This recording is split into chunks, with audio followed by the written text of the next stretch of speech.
All right, folks, back on the Bossman show here with Northwestern State Demons. Forkum, Brad Laird here with the Bossman show. Coach, how you doing, man? Things going down there in Demon Land, man. Man, I appreciate you having me on. It's always fun to be, especially this time of year. Everybody's got a lot of expectations and, kind of getting ready for the season. And, the last couple of weeks has kind of been I guess you could say downtime for our coaches. I let them get away. But now we ramp back up. We got a couple of camps next week. We got our players in and, man, just getting ready for August 1st when, I guess true report date for fall camp. Now, Coach, Keeby has been your 6th year being the head man here. And I know you've been there previous stops. Now, 6th year being the head coach. Keeby has been that long already. It is funny. It's funny you ask that because, when you look back, it hadn't seemed that long. But man, there's been so much that's going on within those 6 years. When you look at COVID and what that did to not just us, but everyone. And, then you throw in the transfer portal, you throw in the NIL. I mean, a lot of things in college football and college athletics, that has happened over the last 6 years that, to be honest, when I stepped into this position 6 years ago compared to where it is today, how the things that have changed and, how recruiting has changed, how your roster, changes yearly, more so than it ever has. So, there's a lot of different things that go on now compared to 6 years ago. And, but it's great. Looking forward to this 6th season. And Coach, do you feel like with the NIL and the transfer portal, with their focus being so much on the known commodities now, you can get better high school kids in to help develop and build your program now, since a lot of FBS people and higher FCS guys are trying to find guys from the portal that find those footholds that way. Where you can kind of find a good young man from Texas or Louisiana or Georgia, Alabama that's not getting recruited and build that way. Yeah, and you see that, because one thing I say, I'm a former high school head coach. So when COVID hit and it gave the student athletes at the collegiate level another year, I said at that particular time, that's going to hurt those that are in high school because they don't get an extra year, one. And then two, we didn't take as many high school players because we weren't losing the number of guys that we usually do. And we're probably we're going to be closer this year to getting back to the normal high school number of high school players that we would normally take. Because my philosophy has been, depending on how many seniors that have finished their eligibility. Last year we had 11. Well, my goal is to sign 11 high school kids, young men, to replace them. Usually that number is 18 to 20 to 25, right? Mm-hmm. So you're just for Northwestern, you're talking, 12 or 15 high school players that we normally would take that we're not taking. Well, you multiply that by the number of FBS and FCS schools, that's a lot of high school kids that are getting left out. So to answer your question, yes. And for us, I think we're going to see a little bit more normal, hopefully this recruiting class, because we're going to have more seniors that finish their eligibility. So we're going to bring in more high school young men. So, we're still going to utilize the portal. When we lose a guy to the portal, which we've lost guys this year that have went to bigger schools, well, we don't want to replace them with a high school player, because now you're losing maybe a junior or senior, you're replacing with a freshman. Well, your roster is going to get turned upside down. And so when we lose a junior or senior, we want to bring in a junior or senior. So that's kind of been our philosophy. But you do see some high school young men out there that probably normally may go to a bigger school that are still available. 100%, Coach. You know what, Coach? I feel like, it's kind of gift and a curse. I know I was joking with somebody. So I guess this new COVID thing, I'll be you left too. So, I'm almost 40 years old. I was like, I got left myself, but it definitely helps you develop that camaraderie, chemistry in your program, and keeps that continuity that you and I know local fan football. That's very important because when guys know what to do, they can play fast without thinking. They already know what to expect. They usually will play better.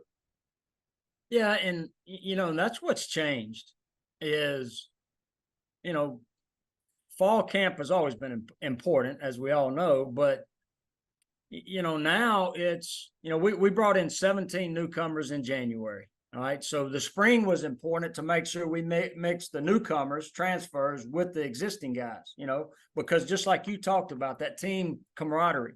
Well, after the spring, we may lose some guys, so we're bringing in some more transfers. So fall camp, not only the X's and O's, but also the team building, because that may be the first time the entire roster is together on the field for a football practice. And so, the fall camp's going to be important to get that team chemistry, that camaraderie, not only on the field, but also off the field, because, my big thing is adversity is going to hit. And just like in a family, and the closer you are as a family is how you're going to be able to overcome that adversity. And that's what we got to continue to build amongst this football team is that family atmosphere, working for one another, because it's only going to help on the field as well.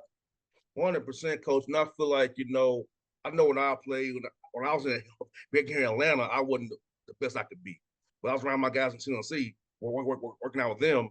I was actually hella more accountable because, coach, when we have a team that are accountable to each other, you don't have to coach the effort and energy.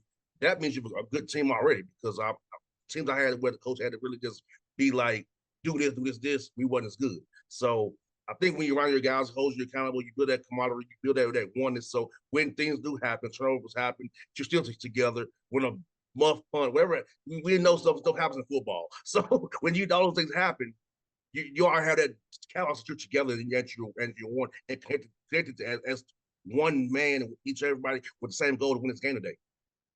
Yeah, and probably one of our most important, well, it was our most important hire was this January. I brought in a new strength coach, and because our players are with him and the strength and conditioning staff more so than they are with us. So what we've been able to accomplish from the strength and conditioning staff has really changed our team, because it's held people accountable, just like you talked about.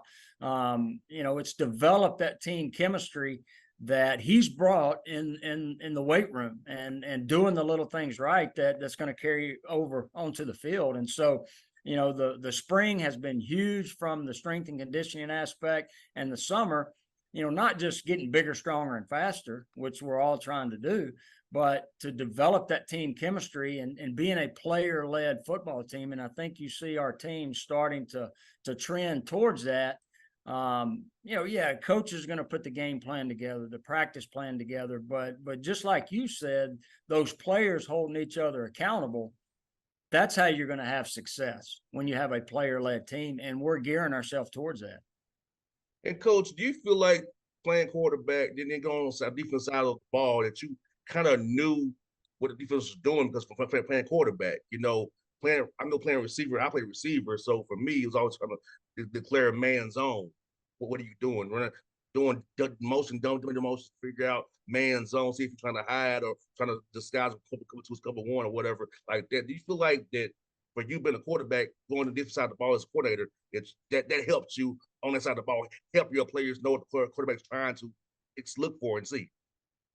Yeah, I do, because, growing up playing quarterback and then coaching on the offensive side for the first 8 years of my coaching career, and then jumping over on the defensive side, which I've never played defense. And up until 2003, when I became the defensive coordinator, never coached defense.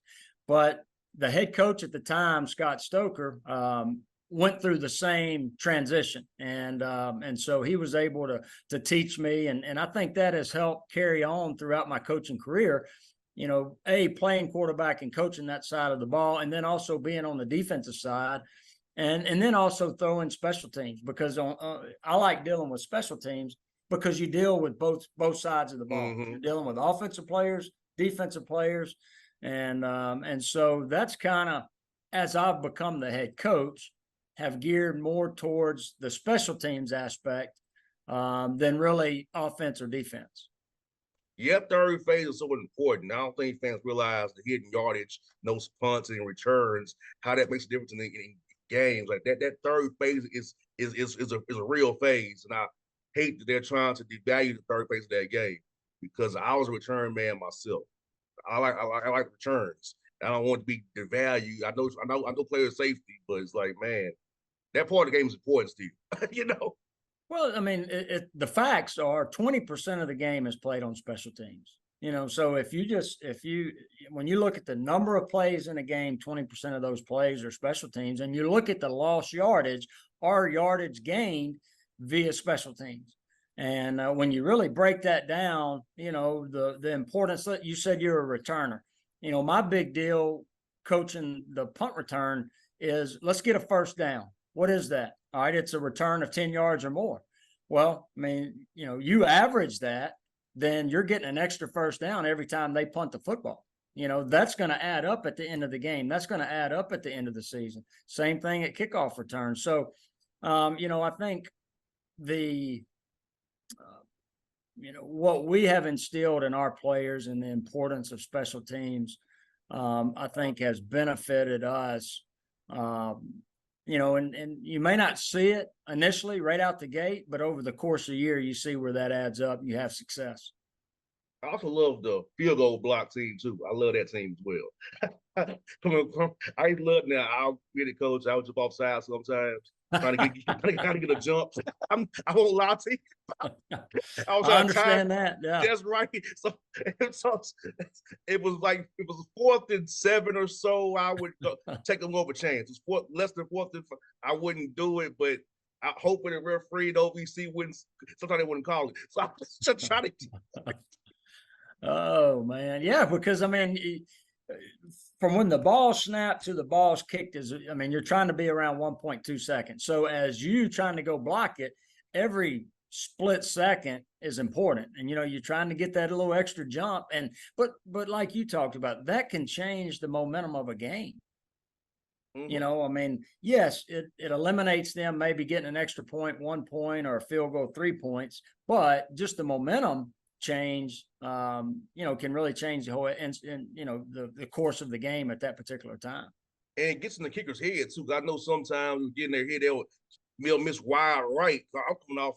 I'm used to coming at the kicker's right legs, but so the other guys come on the left side. So if I get there and force him, he's gonna make a kick wide right or miss it or try to pull it. So we looked at it as distracting the kicker. If we didn't get the ball, we want to make sure we made the kicker was distracted to maybe miss the field goal.